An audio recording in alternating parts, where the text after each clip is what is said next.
Welcome to A Word with the Girls. I'm Emily, and I'm joined by my sisters Molly and Abby. And normally the format of our podcast will include a mini catch-up or check-in session with the sisters, and then dive into our randomly chosen word, but the next few episodes will be a little different.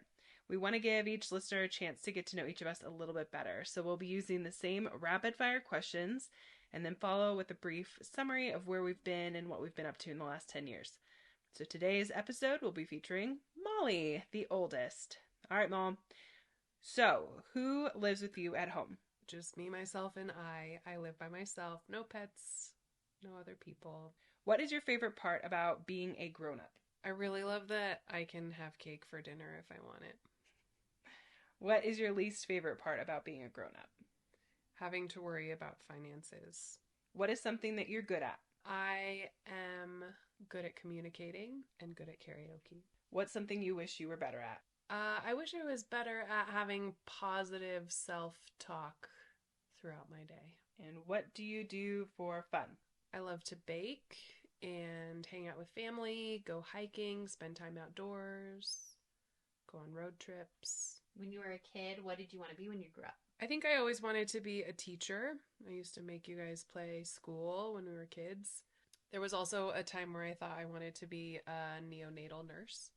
Favorite snack? Cheetos. What would you wish for if you had 3 wishes? I'd wish for maybe like $4 million, $5 million, not too much, but enough to pay off student loans, buy a house, help our family build a family cabin, go on vacation. I would also wish for more school psychologists in the world so that my job wasn't so hard. And I would also wish to meet my husband, whoever he is. What's your wake-up routine? It mostly involves making coffee in the morning and making sure that I have plenty of coffee to bring with me to work. What's your bed routine? Nothing special.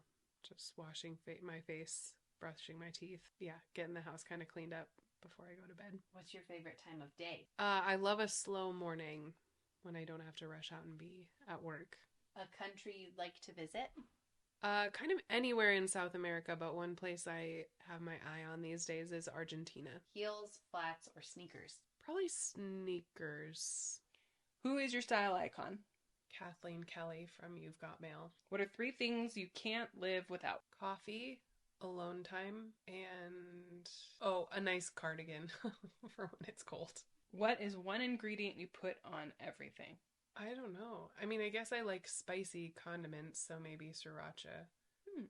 Not sure I put it on everything, but I do like spicy stuff. What person, living or dead, would you like to make dinner for? I'd love to hang out with Beth Moore a little bit. All right. What is your biggest fear in life? That I'm a disappointment to someone. A lighter question now. Window or aisle seat? Definitely the aisle. What's your current TV obsession? Right now I'm watching a throwback show called Everwood. It's like from 2003. Yeah, recommended by a friend. It's pretty good. Favorite app? Probably the reminder app. I have lots of lists on there, including a list of all my favorite karaoke songs. Secret talent? My karaoke skills are usually something that are surprising to people. Most adventurous thing you've done in your life? Probably moved overseas and lived overseas for about 8 years in Southeast Asia. How would you define yourself in 3 words? Reliable, good communicator, brave. Favorite piece of clothing you own? Probably my gray cardigan. Superpower you would want? Teleportation, so I could go anywhere at the drop of a hat. Who or what inspires you? You guys. What piece of advice? What's the best piece of advice you've received? Don't believe everything you think. Oh. Instead of don't believe everything you read. Right. Advice you'd give your teenage self. You're smarter and more interesting than you think you are. Don't let anybody else tell you otherwise. A book that everyone should read. Anything by Brené Brown. What would you like to be remembered for? Having an impact on kids and the education system as a whole, honestly. Best way to take a rest or decompress? Either going for a hike or being out in nature, or an entire 24 hours of not speaking to anyone. Beach or mountains? Mountains. Savory or sweet? Sweet. Milk or dark? Dark. If you could master one instrument, what would it be? Either guitar or piano, so that I could sing and play at the same time. Best gift you've ever received? I loved when we got a trip to Disneyland over Christmas. I mean, that is definitely a good story, but I loved that gift. All right, what's your favorite board game? Probably Codenames. Does that count as a board game? Favorite color? Teal. Least favorite color? Orange. Diamonds or pearls? Pearls. Pilates or yoga? Yoga. Go-to coffee order? Black coffee. Favorite season? Fall. All right, you're stuck on an island. You can pick one food to eat forever without getting tired of it. What is it? Pizza. A dessert you don't like? Pumpkin pie. Best compliment you've ever received? I recently had a colleague tell me that I was really good at communicating and getting my point across in a centered and calm and articulate way. Your favorite smell? Probably that Christmas potpourri that Mom used to put in the house when we Yeah. were kids. What's it called? I don't know. Something of the season something. I don't know. It was you could find it at Dillard's. All right, if you can make a documentary, what would it be about?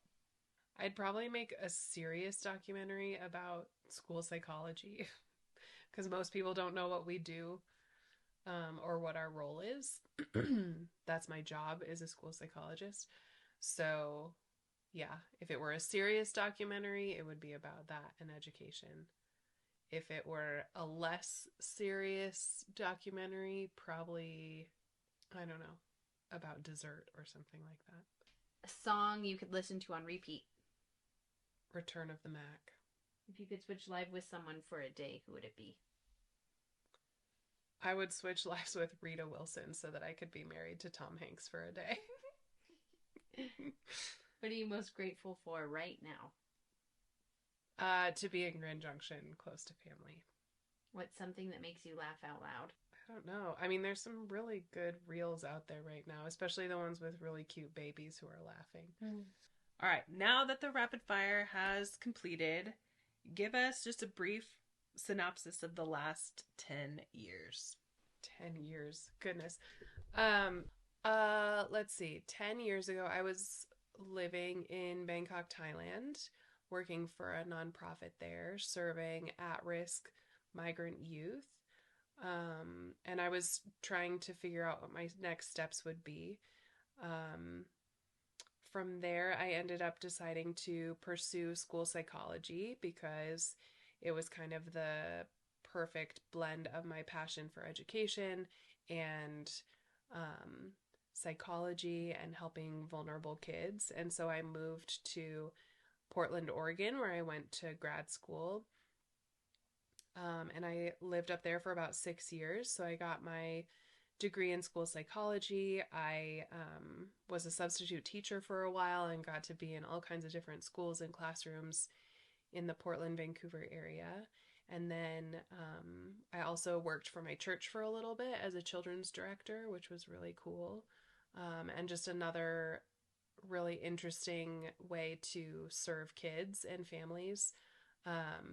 My favorite parts of that job were getting to do like trainings around parenting and how to talk to kids about spirituality and things like that. And then when I graduated from grad school with my degree, I ended up working at a behavioral school for elementary school kids, and I was there for about 3 years. And just got to work with some of the most incredible people I've ever worked with, serving some of the most difficult kids I've I've worked with just a lot of needs in a system that was pretty broken. And it just really shaped who I am as a school psychologist and my passion for marginalized kids. And I'm grateful for that season. And it was also really, really difficult. So,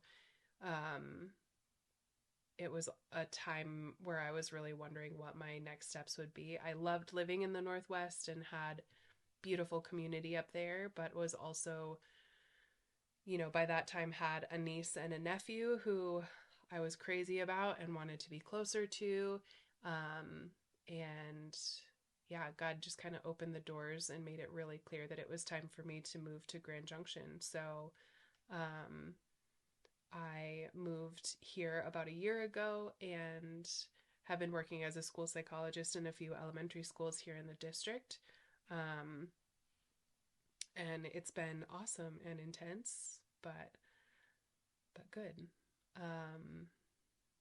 Yeah, I guess I could also say the last 10 years have been an interesting journey as far as like dating. It hasn't been until the last 10 years that I've been more intentional about trying to pursue that part of my life. And it's, I don't know, dating is weird and terrible and challenging, and that's probably a story for another time. But it hasn't been without some good parts too. But yeah, I've been trying and have been unsuccessful. So yeah. Awesome. I thought it'd be kind of fun to share like one of our favorite things about you. So I can go first. So this is Emily talking. I think my favorite part about you, Molly, is like your fearlessness, like in everything that you do, from like living overseas to eating like rattlesnake or whatever, like crazy things. Like you're not afraid to try things. You're not afraid to put yourself out there. And yeah, just seeing your bravery and your fearlessness is just like really inspiring. Thanks. This is Abby. I think a few things. First, she always turns on a good song in her car. Always. She gets in and she turns on a song on Spotify or something. So always has like a soundtrack going to her day. I love how she has encouraged each one of us to pursue healthy mental health. She's always an advocate for counseling. I really appreciate that. Totally. Thanks. And this wraps up our episode with